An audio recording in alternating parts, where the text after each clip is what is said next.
Welcome to WLOX News Now at 10. I'm Mackenzie Martin.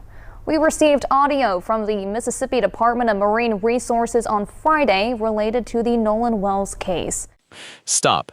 Two things in that recording are not what most people have been told. The first, the call did not go to emergency services. It went to CTOW, a private marine towing company. The Mississippi Department of Marine Resources released the audio on 26 July, and WLOX reported what is on it. The second, the young man who made the call gave a number. He said there were about 7 people on board. 7, not 4. That figure comes from the caller himself, on a recording the state released. So we run this backwards from that call. What was said, who was on the line, and how it ended, to the 4th of July. Nobody has been charged. Police have not named a suspect. So where does that call sit in the investigation? We have to place it next to the timeline that investigators have actually put out. Start with what Jackson County Sheriff John Ledbetter has confirmed. On the 16th of July, per WLOX, Ledbetter said his office has interviewed more than 60 witnesses. That includes the 3 friends who were on the boat with Nolan Wells. They have been interviewed, the sheriff confirmed. That is the official record. Now put the call next to that. The call to CTOW came in around 4 p.m. on the 4th of July. That is per the Mississippi Department of Marine Resources, which released the audio on the 26th. On that recording, the caller says they are at the west tip of Horn Island. He says the bilge pump stopped working. He says they are sinking. The dispatcher speaks to a captain. The captain says he is already on the phone with the man who owns the boat. That owner, per the released audio, is a relative of the teenager who called. So the dispatcher tries to transfer the caller over to the captain. And that is where the call appears to disconnect. CTOW says it did not end up towing the boat. That is CTOW's own statement, via WLOX, on the 26th. Now, here is the gap that matters. A machine recorded the departure at about 4:31, according to CBS News. So the call comes in around 4, the boat leaves at 4:31. Between the call and the departure, something changed. And that is where the independent reporting comes in. It is a civilian group's reconstruction, and the group itself says it is not an official finding.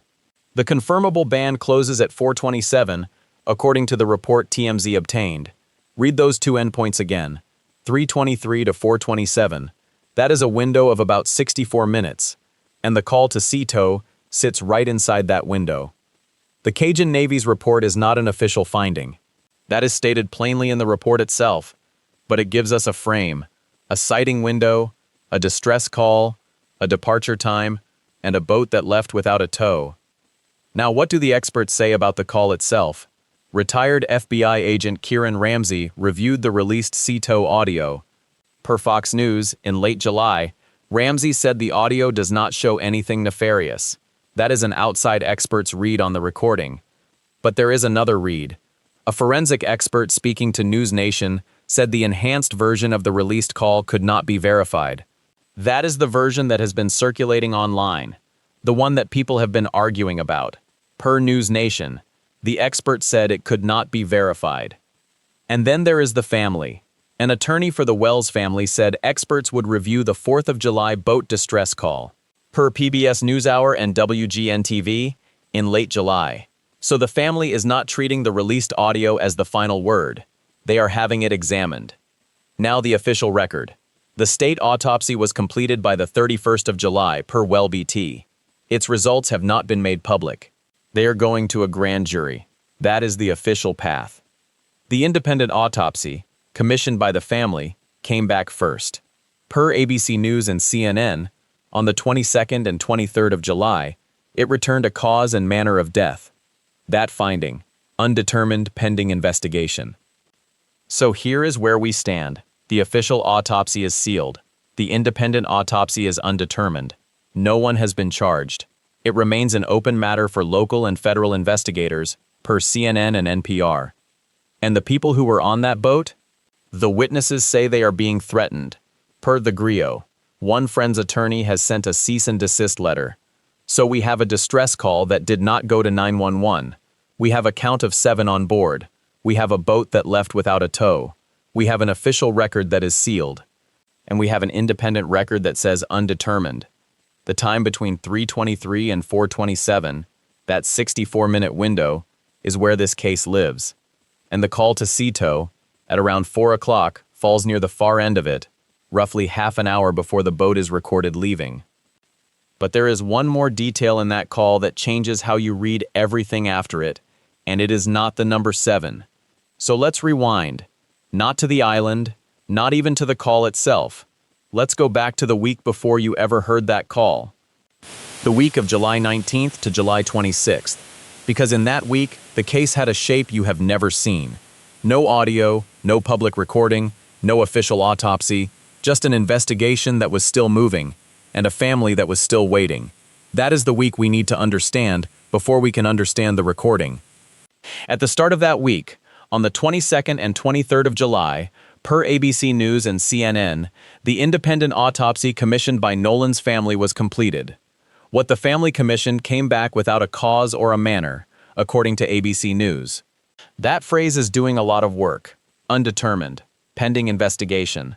It means the examiners could not say what killed him, not yet. And that was the only autopsy result that existed that week, because the official state autopsy, per WLBT, would not be completed until July 31st. So for that week, the family had one result, and the result was a question. In that same week, according to PBS NewsHour and WGN-TV, an attorney for the Wells family said experts would review the July 4th distress call. Think about the timing. The public had not heard that call.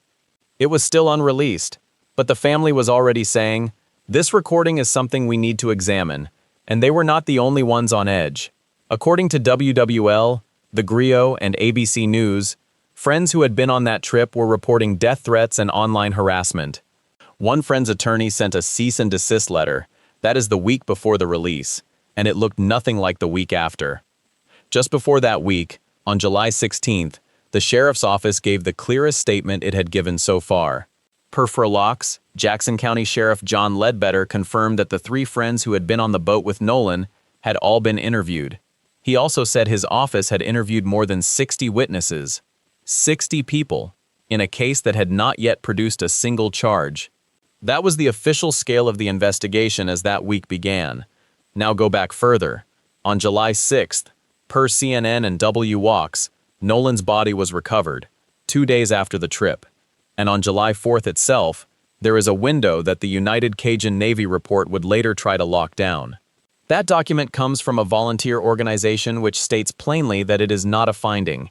And per CBS News, GPS data from the Mississippi Department of Marine Resources shows the boat left Horn Island at approximately 4:31. That is the last piece of hard data from July 4th. So place yourself in that window. The last verified sighting starts at 3:23. It closes at 4:27. The boat leaves at 4:31. And somewhere inside that window, around 4 o'clock, a call was made. According to the Mississippi Department of Marine Resources, via WLOX, a teenager on a boat at Horn Island called Sea Tow. Not 911, a private marine towing company. On the recording, that teenager said, "Hey, we're at the west tip of Horn, and our bilge pump stopped working. We're sinking." Then he said, there were about 7 people on board. That word, about, is doing something too. About 7. It is approximate. And in a case built on minutes, approximations matter. Sea Tow, per the company via WLOX, says it did not end up towing the boat. But inside the call, before it ends, there is one more move. The dispatcher speaks with a captain. The captain says he is already on the phone with the man who owns the boat. A relative of the teenager who made the call, the dispatcher then tries to transfer the call to that captain, and that is where the recording appears to disconnect. That is the detail that changes the timeline. The call does not end with help on the way. It does not end with a plan. It ends with a transfer that never completes. The last voice on that call is still trying to connect people, and then the line goes silent. That is the moment we need to pull apart next. The call that connects people never actually connects them. That's the hinge. Because what happens next depends entirely on who knows what, and when. Let's be precise about the sequence, because the whole case turns on it. Per the released audio, the caller tells Sea Tow his bilge pump stopped working. He says they're sinking. The dispatcher gets the captain on another line. The captain says he's already talking to the boat's owner, a relative of the teenager calling. So the dispatcher tries to bridge them. The call appears to disconnect. That's the recorded record. It stops there. Now here's the decision point. The call from Horn Island at around 4 p.m. is the last time we hear from anyone on that boat. And it's the first time the outside world learns there's a problem at all. But here's what that call does not do. It does not reach 911. It does not reach the Coast Guard. It doesn't reach the Jackson County Sheriff's Office. It reaches a private towing company, whose own dispatcher is trying to hand the caller off to a captain who's already on the phone with someone else. So the question becomes, who at that moment actually knows that a boat is taking on water off the west tip of Horn Island? The sea tow dispatcher knows, the captain knows, the boat's owner knows, because the captain is talking to him. The teenager on the boat knows, and then the recording goes dead. That's the gap. The audio gives us the moment before the transfer completes, and then nothing. According to WLOX, the company says it did not end up towing the boat. So whatever happened after that call, however the boat got off that water, however the people on it made it back, Sea Tow was not the one that went to get them. That is simply a fact about what Sea Tow did and did not do, and there are ordinary reasons a tow does not happen. The call dropped, and the captain was already speaking to the boat's owner. The record does not say which reason applied here. So who did?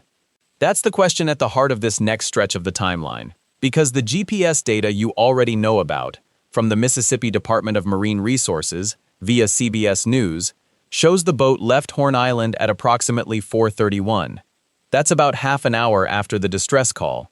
Half an hour is enough time for someone to get help organized. It's also enough time for a boat that's reportedly sinking to get moving again.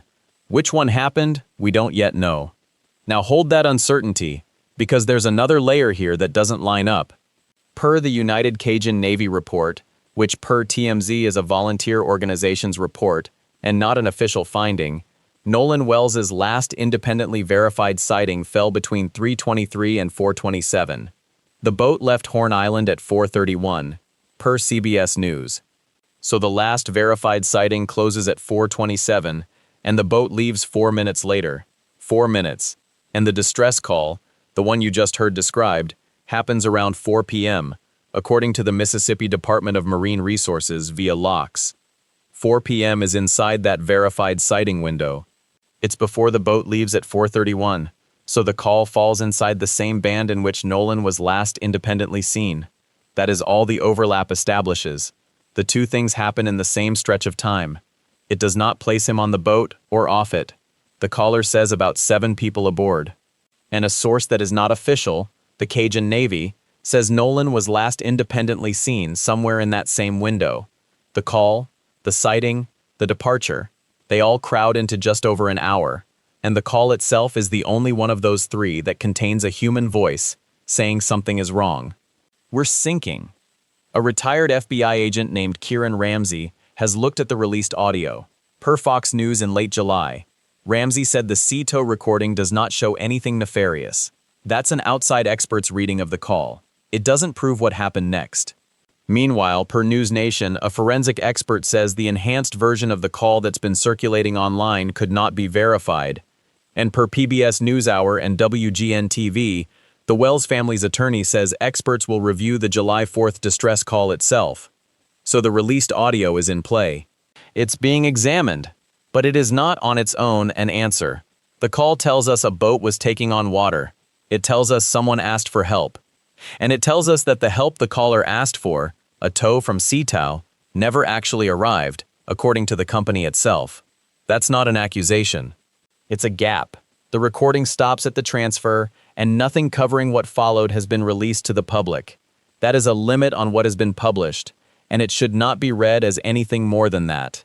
Because here's what we know next. The friends have been interviewed. The sheriff's office has talked to more than 60 witnesses, and nobody has been charged. So the window we're staring at is thin. The call ends. The boat leaves at 4:31, and the next verifiable fact in this case is the recovery of Nolan's body on July 6th, per CNN and WLOX. Between the disconnect and the recovery, that is where the public record simply stops. Not because anyone is withholding it, as far as anything released shows, but because nothing covering those hours has been made public at all. But here's the thing about that call. It never reached anyone whose job was to respond. It went to CTOW, a private marine towing company, per the Mississippi Department of Marine Resources via WLOX, not 911, not the Coast Guard, not the Sheriff's Office, and per CTOW itself, the company never towed the boat. Think about what that means for the record. A 911 call generates a dispatch log. It generates a location ping. It generates a response. A call to a private towing company generates a recording, and that recording sat, unheard by the public, for 3 weeks. The department released it on July 26th, per WLOX. 3 weeks. In those 3 weeks, the Sheriff's Office interviewed more than 60 witnesses, per Sheriff John Ledbetter on July 16th. The independent autopsy returned undetermined pending investigation, per ABC News and CNN. The state autopsy was completed by July 31st, per WLOX, and its results are going to a grand jury. And still, no one has been charged. Now compare that to what was knowable at 4 p.m. on July 4th.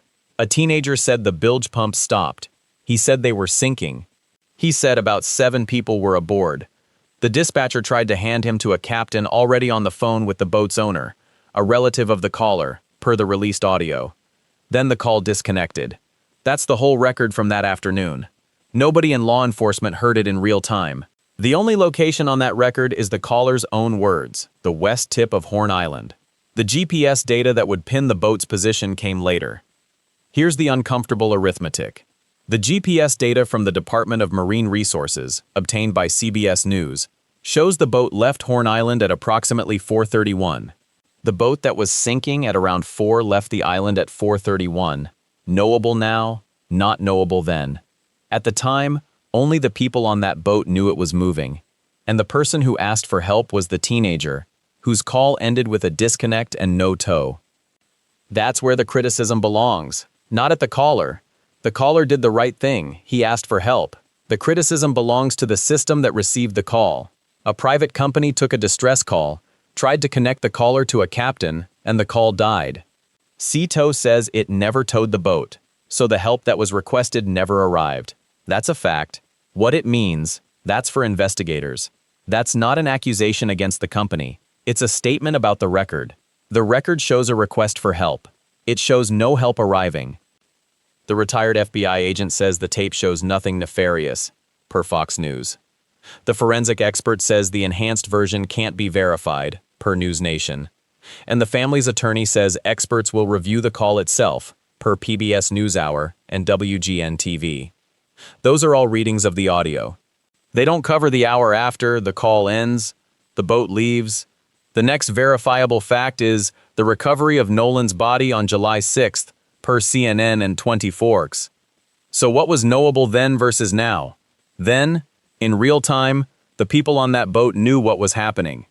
Now, we know everything around it, the GPS, the interviews, the autopsies, the pending grand jury review, but the one thing that was knowable then, and still isn't knowable now, is the hour between the disconnect and the recovery. The friends have been interviewed. More than 60 witnesses have been counted. The official state autopsy is going to a grand jury. That's where this case is heading. But before it gets there, the people who were on that boat have to live through the wait. And the wait has come with a cost. Per WWL, The Grio, and ABC News, they've reported death threats and online harassment. They talked, and then the world came for them. What they said in those interviews, and what's happened to them since, is the thread this case keeps pulling. So where does this case stand right now? Open, uncharged, under 2 agencies, per NOLA. CNN, and NPR, no one has been charged in connection with Nolan Wells' death, and the case remains under investigation by the Jackson County Sheriff's Department and the FBI. That's not a stall, that's a process. But it's a process you can't watch from the outside. The next step is a grand jury. The state's own autopsy was finished by July 31st, Perf 2LBT, and its results have not been made public. They're going to a grand jury. Now, let's be careful about what a grand jury is, because it's easy to hear that word and assume it means charges are coming. It doesn't. A grand jury is a closed hearing. Prosecutors present evidence. A panel of citizens decides whether there's probable cause to charge someone, but a grand jury can also be used to examine a death without charging anyone at all. In many states, that's a standard tool in death investigations. Sealed proceedings, no public record, no verdict in the traditional sense. We don't know which direction this one takes. What we know is the results are sealed, and the case moves forward in a room we can't see into. And here's the strange split in this case. Two records, side by side, pointing in different directions. The official state autopsy, sealed, going to the grand jury. The family's own examination, completed in late July, per ABC News and CNN, returned a phrase that isn't an answer: undetermined pending investigation. That's not a conclusion. That's a placeholder. It says the examiners looked at everything they had and could not yet say what killed Nolan Wells. Not accident. Not homicide, not drowning, undetermined. Now add the third piece, the people who were on that boat. Sheriff John Ledbetter confirmed the three friends have been interviewed, per WLOX. His office has interviewed more than 60 witnesses total. 60 people. That's a wide net. And the friends, they talked. They cooperated. And according to WWL, The Grio, and ABC News, they've since reported death threats and online harassment. One friend's attorney has sent a cease and desist letter. These are young men who lost a friend on July 4th. They're not charged with anything. They're not named as suspects, but they're living under a cloud of threats for being there. Think about what that weight looks like from inside. You're 18. You went out on a boat with your friend. He didn't come back. You've been interviewed, and interviewed again. The world is deciding what you did or didn't do that afternoon, and some of it is coming at you as threats. That's not speculation. That's the reporting. And at the center of all of it is a mother, Christine Wansley. Her son's body was recovered on July 6th, per CNN and WLOX. She has an independent autopsy that says undetermined. She has a state autopsy that's sealed. She has a grand jury she'll have to wait for. And she has a gap nobody has closed. The time between Nolan's last verified sighting, between 3:23 and 4:27 on that afternoon, per the United Cajun Navy report via TMZ, and the recovery of his body 2 days later. No GPS, no witness, no record has filled that gap in. That's where this case sits. Not solved, not closed, not charged. Waiting on a grand jury, waiting on records, waiting on answers. But the person waiting hardest isn't in any of the reports. Nolan Wells was 18 years old. He went to Horn Island on the 4th of July. He didn't come home. And until someone tells his mother what happened in that time, this case isn't finished. It's just waiting. The grand jury is the next door. When it opens, we'll walk through it with her.